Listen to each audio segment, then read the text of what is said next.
पण इथे गोकुळीच्या सुका अंत या दादा खूप लेट आले. अंत बी नाही, पारही नाही. हो, अंत कशाने? देशाने अंत नाही, कालाने अंत नाही आणि वस्तूने अंत नाही. देशता अंत, कालता अंत, वस्तुता अंत, यालाच म्हणतात अनंत. अंतच नाही. कशाने अंत नाही? अंत म्हणजे लय. देशाची मर्यादा आहे की नाही. आता समजा तुम्ही बाबा आता इथे बसले तर तुम्ही मालेगावला आहे का? आणि मी जरी इथे कीर्तन करत असेल तर मी वावडद्याला आहे का?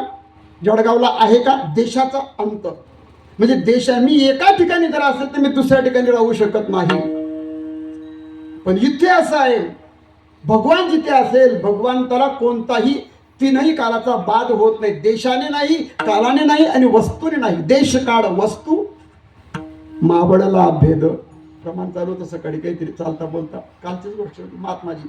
देश काळ वस्तू देशाने आंतरिक. देश सुख, एवढं सुख होतं की त्यांच्याकडे सुखाला नाही, या सुखाशी मर्यादाच नाही, अनंत सुख प्राप्ती होत होती गोकुळातल्या लोकांना. आणि म्हणून देशचा अंत नाही, अंतच नाही. पार लेखा वर्णन करणं हे सगळ्या आणि परिणामांनी तो जे सुख आहे ते बाधित होत नाही. म्हणून गोकुळीच्या सुखा अंत पार नाही लेखा.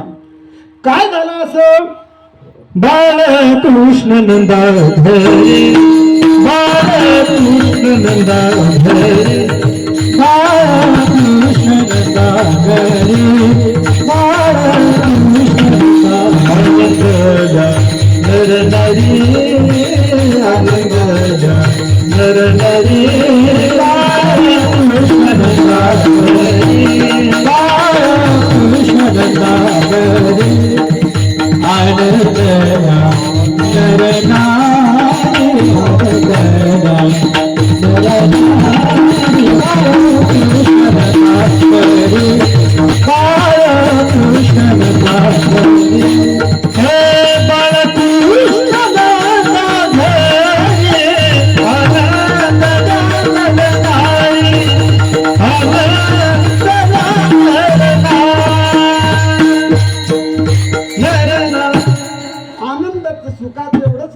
बाळकृष्ण नंदा घरी, नंदांच्या घरी बाळकृष्ण आले होते. आणि त्यामुळे नरही नारीही, बाळे नर नारी बाळे सगळे आनंदित होते. बाळकृष्ण नंदा घरी आनंदल्या नर नारी. आणि हा आनंद जेव्हा झाला मग तो आनंद प्रगट कसा केला? गुढिया तोरणे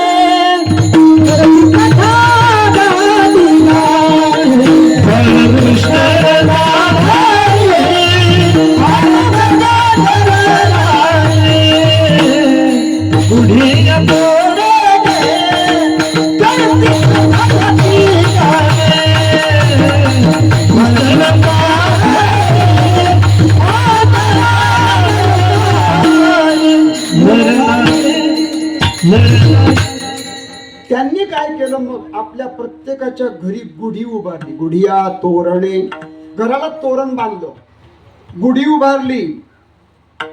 आणि काल काय केलं आपण? गुढीच उभारली. गुढी पाडवा हा 3.5 मुहूर्तांपैकी पूर्ण मुहूर्त रात्री बाबांनी सर्व सांगितलं.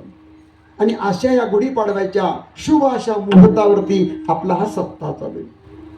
गुढिया तोरणे, गुढी. आता गुढी का उभारायची? वर्षाचा मराठी नवीन वर्षाला आरंभ झाला म्हणून गुढी उभारायची. आमचे खंडोबा महाराज मागे बसले, त्यांनी थोडं विचारपूस केली गुढी का उभारायची वगैरे वगैरे. त्याच्यावरती आमचं 50 मिनिटाचं प्रवचन कालच होऊन गेलो. आता मी काल सांगितलं, आज काय सांगू. असो, तर ही गुढी उभारली. गुढी का उभारायची? तर ब्रह्मदेवाने सृष्टीला निर्माण करण्याचा जो दिवस होता तो कालचा होता. त्याचा विचार तुम्हाला सर्व माहित आहे. सृष्टी निर्माण करा भगवंताने आज्ञा केली, पण ती पृथ्वीच एक राक्षस घेऊन गेला होता, हिरण्याक्ष नावाचा. ती आणली आणि सृष्टीचा आरंभ झाला. अंडजारस स्वेद सगळ्या प्रकारच्या खाणी निर्मित झाल्या. आणि मग त्याचं प्रतीक म्हणून मग गुढी उभा. आता काय झालं? मागचे जे पाले होते झाडाचे ते गळून पडले. म्हणजे सृष्टीने काय करते? सृष्टी स्थित्यंतर घडतंय बघा. पालवी फुटली, आंब्याला मोहर आला. सकाळी 4ला उठा, आपण 5ला उठा. वसंताचं आगमन झालं. आणि वसंताचं आगमन झालं की मग मंद मंद सुगंध येतो सकाळी 5 वाजता. असा सुगंध की जो कोणत्याही अत्तराचा येत नाही. पृथ्वी म्हणण्यापेक्षा झाडांची जी पालवी आहे, फुलर आहे, मोहर आहे, आणि त्या वसंताचं आगमन झालं की टवटवीत येते. तेच लिंबाचे पाले आपण त्या गुढीला बांधले, वस्त्र बांधलं, गुढी उभारली, पूर्णाचा नैवेद्य दिला. पण आता या सृष्टीला निर्माण होऊन किती वर्ष आले, किती काळ गेला, याचा एकच मिनिटात विचार करायचा आणि थोडं पुढे जायचं. कृत, त्रेता, द्वापार आणि कली 4 प्रकारचे युग जेव्हा जातात तेव्हा एक महायुग जात असतं.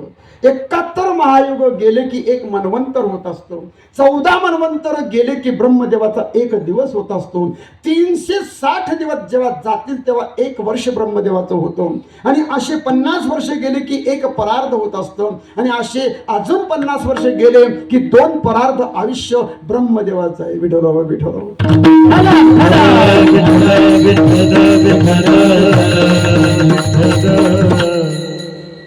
ज्ञानोबांच्या भाषेत जर सांगायचं 4 युग येतील आणि जातील, असं 1000 वेळा जेव्हा होईल तेव्हा ब्रह्मदेवाचं आयुष्य संपेल. विडलो विडलो.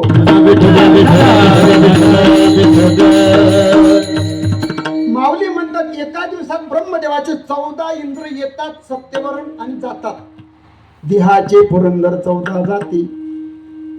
आता जे युग चालू आहे कली नावाचं भयंकर युग आहे. 4,32,000 वर्ष याचं आयुष्य. पंचांग नवीन पंचांग आणायचं आणि ते कालच्या दिवशी त्याची पूजा करायची आणि नवीन पंचांगाचं वार्षिक फल दिलं असतं ते आपण वाचन करायचं. ते नवीन पंचांगाचं वार्षिक फल वाचण्याचे फल सांगितले. पाऊस किती पडेल, कुठे पडेल, कसा पडेल, कोणतं नक्षत्र आहे, पाण्याचं मेघाचा निवास कोणाच्या घरी आहे, धोबीदादाच्या घरी आहे का वाण्याच्या घरी आहे, त्याच्या स्वभावावरून ते पाण्याचा आढक म्हणजे अंदाज वर्तवला जातो. हे सगळं आपण वाचलं पाहिजे आणि ब्रह्मदेवाच्या किंवा पंचांगाच्या आपण पूजा केली पाहिजे. 4,32,000 वर्षापैकी 5,126 वर्ष उलटले. 4,26,864 वर्ष अजून बाकी आहे. हे एवढे जातील तेव्हा कलियुग संपेल. 4,32,000 कलियुगाचं. त्याच्या अगोदरचं युग होतं द्वापार. 8,64,000 वर्ष त्या द्वापाराचं आयुष्य होतं. त्याच्या अगोदर होतं त्रेता नावाचं युग होतं. 12,96,000 एवढे वर्ष त्रेतायुगाचे होते. त्याच्या अगोदर होतं कृत नावाचं युग. 17,28,000 एवढे वर्ष कृतयुगाचे होते. आणि हे मिळून झाले एक युग. 43,20,000 वर्ष जेव्हा जातात तेव्हा एक महायुग होत असतो. विठलो विठलो.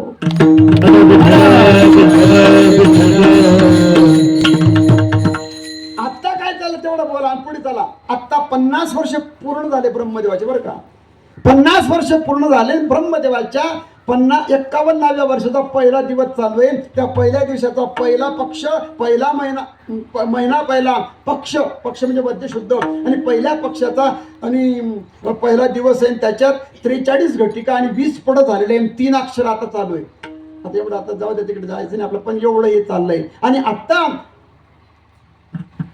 14 मनवंतरांपैकी 6 मनवंतर होऊन गेलेले. वैवस्वत नावाचं मनवंतर आता चालू आहे. जर तुम्ही पंचांग उघडलं वैवस्वत नाम मनवंतरे, आपण संकल्प घेतो बघा, आता पूजा वगैरे करतो. कोणत्या ठिकाणी पूजा चालू आहे? दंडकारण्य गोदावरी तट्ट्याम. मग युगाचं नाव, महिन्याचं नाव, आपण काल्पनिक संकल्प घेतला. मम आत्मना हा स्मृती स्मृती असं आहे की नाही. चैत्र मासे शुद्ध पक्षे प्रतिपदा तिथियाम वगैरे वगैरे.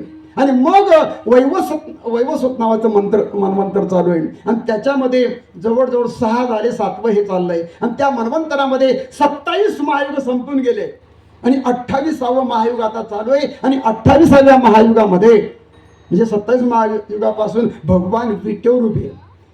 बरेच तर्क वितर्क करता येतील. 28व्या महायुगापैकी कृत संपलं, त्रेता संपलं, द्वापारही संपला. आणि द्वापार युगाच्या शेवटी भगवान कृष्ण परमात्मा अवतारला आलेले आणि तो अवतार त्यांनी संपवला आणि तिथून मग विटेवर उभे राहिले. विठलो विठलो. आणि आपलं एक कीर्तन दंड करण्यात चाललंय. असा हा गुढीपाडव्याचा आपण काल तो सण. पण इथे काय झालं, आनंद जेव्हा निर्माण होतो तेव्हा गुढी उभारली जाते. भगवान आले आणि यांनी पण काय केलं, गुढिया तोरणे करती कथा. आनंद झाला तर लोक कथा करतात, पण कोणते लोक, जे माळकरी आहे, जे टाळकरी आहे, जे भाविक आहे, मुलगा झाला भजन करा, मुलगा झाला देवाची कथा करा, करती कथा. आणि गाती गाणे, गायन केव्हा करतो माणूस, हो गेयता ही आनंदाला आणि प्रवाहित करत असते. बघा तुम्ही जे गायक लोक असतात बघा, आता ही मंडळी गायन करणारे अतिशय सुंदर, पण एकांतामध्ये सुद्धा रियाज करावा लागतो. कोणता राग कसा बसवायचा आपल्या आपल्या मस्तीमध्ये, आणि जो तो गुंग असतो बिलकुल. वाजवणाऱ्याचे हात कधीच गुच्ची बसत नाही, कोणता ताल कसा बसवायचा, चक्रधार कसा वगैरे वगैरे. पण एकांत असेल, आपल्या उन्मनी अवस्थेमध्ये एखादी राग बाहेर पडतो, जो कधीच आठवत नाही असा राग, आणि आडवतो माणूस करती कथा गाती गाणी. गायनासाठी काहीच नको कधी कधी, आणि गायनासाठी सगळंच काही लागत असतं, पण एकांतामध्ये सुद्धा माणूस बोलतो आणि एकांतात सुद्धा गातो, करती कथा गाती गाणी. हे सर्व झालं आणि ही सर्व मंडळी मग नंदाच्या घरी गेले आणि त्यांनी देवाला पाहिलं. काय झालं, तुका म्हणे छंदे, तुका म्हणे छंदे, तुका म्हणे छंदे, तुका म्हणे छंदे, तुका म्हणे छंदे, तुका म्हणे छंदे, तुका म्हणे छंदे, मना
तुका म्हणे छंदे येणे मोहिले गोविंदे, किंवा मने मोहिले गोविंदे. सर्व गोपाळ गवळणी आल्या, झालं 10-5 मिनिटात आवरायचं. आणि मग सगळ्यांनी गर्दी केली, ताटी वाटी सुंठवडी, कोणी काही मग सगळ्या प्रकारच्या भेटवस्तू आणल्या आणि भगवंताला पाहायला लागले. पण तेव्हा भगवंताने लीला केली. पहिल्यांदा जेव्हा भगवत दर्शन झालं तर सगळ्यांचे मन महाराज म्हणतात मोहून टाकले. कसर आविष्कार केला रूपाचा सांगत नाही, पण देवाने काय केलं, प्रत्येकाच्या मनाला वेधून घेतलं, प्रत्येकाला चित्ताला वेधून घेतलं. अंतःकरण पुलकित झालं, मन बुद्धी चित्त आणि अहंकार, अंतःकरण चतुष्टय सगळ्यांचा वेध केला. आणि मग काय विचारतात, त्यांची दृष्टी देवाला पाहायला लागली. आणि त्या दृष्टी, आता काही स्त्रिया पुढे पाहत होत्या, मग बाकीच्या म्हणे अगं मागे सरक, मला पण पाहू दे. पण ज्याला त्याला वाटायचं नुसतं देवाला पाहत राहायचं, मग तो परमात्म्याचं स्वरूप कसं होतं. सावळा देखिएला आनंदाचा सावळा, देखिएला सावळा, देखिएला आनंदाचा सावळा, भेद आनंदाचा,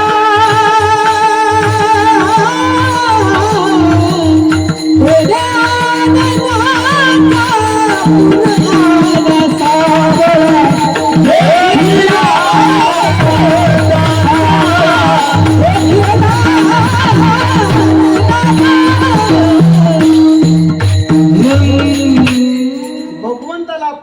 कसा आहे तो सावळा देखील नंदाचा सावळा बघितला आणि काय विचारतात तेने आनंदाचा पूर आला आनंद ओसांडून व्हायला लागला देहभान विसरले सर्व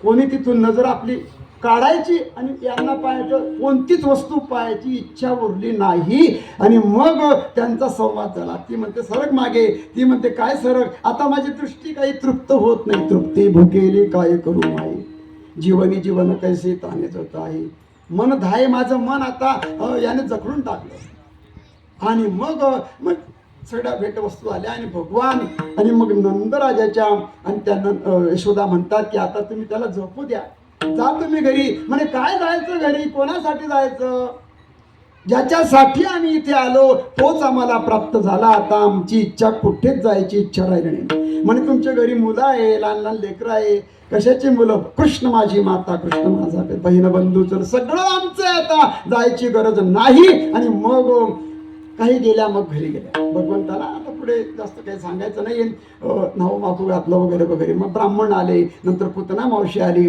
कागासूर शकटासूर असे अनंत असुर पण तिकडे काय झालं लगेच मीटिंग झाली समजलं बराच विचार आहे कंसाला समजलं काय करायचं आता मग पुतना मावशी म्हणते मी जाते एकेकाला पाठवलं पण सगळ्यांचा निकाल देवाने केला नंतर आता भगवान पाण्यात थांबायचं भगवंताला आता चालतं करायचं आणि भगवान आता उभं राहायला लागले अहो तळवा आणि तळवता हात तो हात टेकीत तळवता हात तो हात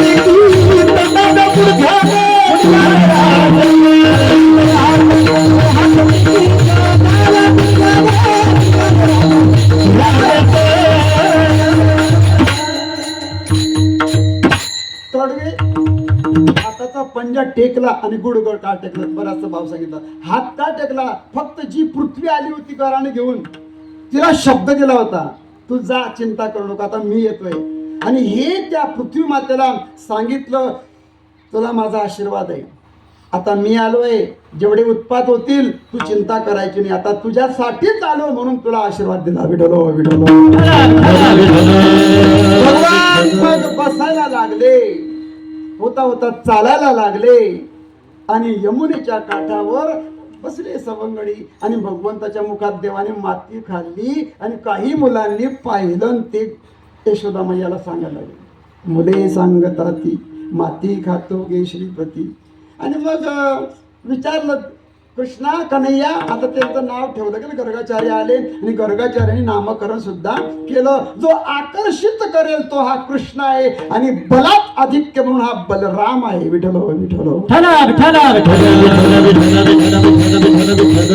हा काळा सावळा आहे म्हणून त्याचं नाव कृष्ण कृष्ण शब्दाचा अर्थ एक वर्णवाचक जर घेतलं तर तो काळा आहे म्हणून हे कन्हैया आई साचा कन्हा म्हणते कन्हैया म्हणते कनवा म्हणते आणि तू माती खाल्ली ते म्हणतात आई ग आई ग नाही खाल्ली गनावाती आई ग नाही खाल्ली गनावाती आई ग नाही खाल्ली नाही खाल्ली तेवढ्यात बलराम दादा आले का रे बलरामा हे मुलं सांगतात आहे तुझं काय मत आहे बेटा म्हणे आई खरंच खाल्ली बरं काय भगवान म्हणतो का रे दादा तू माझी तर बाजू घे भगवान काय म्हणतात मग बलराम दादा जेव्हा म्हणू लागले माती खाल्ली असं काय म्हणतात मग तेव्हा बळराम दादा खोट बोलतो बळराम दादा खोट बोलतो बलराम दादा खोट बोलतो बलराम दादा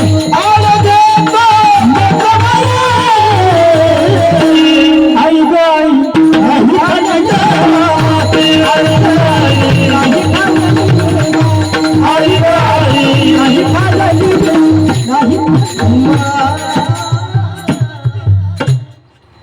दादाही खोटं बोलतो, कारण दादा माझा लय भोळा आहे. यानं भावाची बाजू घेतली पाहिजे. हा लोकांच्या मुलांचं ऐकून घरात भांडण घालतोय. भावाने कोणाची बाजू घेतली पाहिजे? रक्ताचं नातं आहे, उफाळून येतं की नाही. म्हणजे आमचे लाख भांडण असतील पण भाऊ भावासाठीच एकत्र येणार. तो चुलत असो सख्खा असो, लाख असेल अंतर्गत काही गोष्टी असेल, पण नाही कुठेतरी ओढ असते बरं का. म्हणे हा, अरे म्हणे हा दादा खोटं बोलणार नाही, कारण हा याचं नाव काय राम आहे. राम सरळ आहे, सरळ वृत्तीचा माणूस आहे, भोळा आहे, साधा आहे. म्हणे आई याला, या दादाला आहे ना छक्के पंचेस काही माहिती नाही, राजकारण माहिती नाही, हा धूर्तपणा करत नाही, हा चाणाक्ष नाही, हा चतुर नाही, आणि हा लयच भोळा आहे. यानं माझी बाजू घेतली पाहिजे पण घेत नाही का. मला भाव सांगितलंय ठीक आहे ठीक आहे ठीक आहे. मग हा पण खोटं बोलतो, मुलं पण खोटं बोलतात, आणि तू खरा आहे का. मग उघड तोंड, एक हात असा केला आणि एका हातात काडी घेतली अशी, आणि मग उघड आक करा.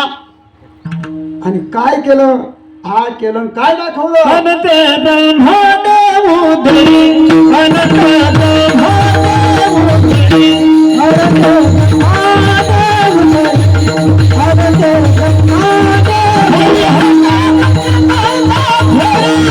नंद धरी नंदा धरी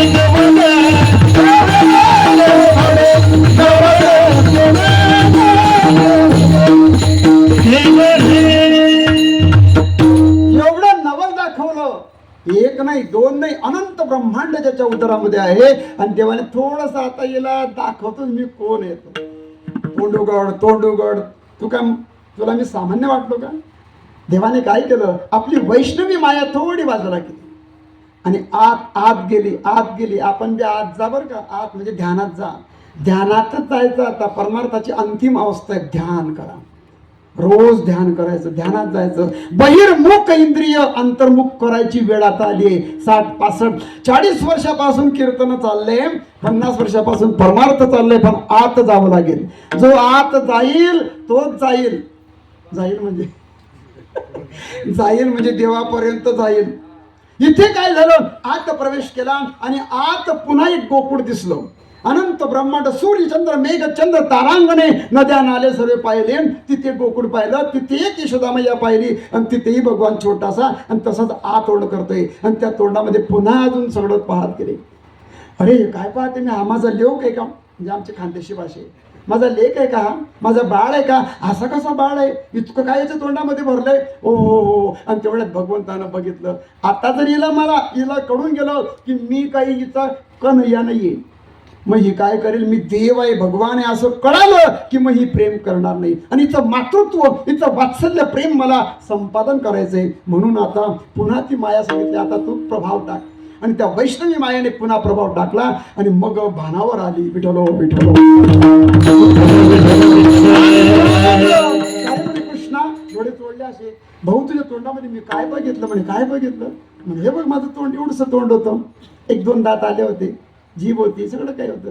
मी जसं आहे तसाच आहे. बरोबर झालं म्हणे, मला काहीतरी दिसलं, बाकी जे दिसलं ते दिसलं. होता होता भगवान मोठे झाले, अनेक सवंगडी जवळ आले, त्यांना एकत्रित केलं आणि म्हणे आता काय रे तुम्ही असे बारके बारके का. म्हणे आमची आई काय देते, ताक देते. काय बॉडी होणार आहे, सांगणाराची बॉडी नाही. काय महाराज पण आणले किरकोळ,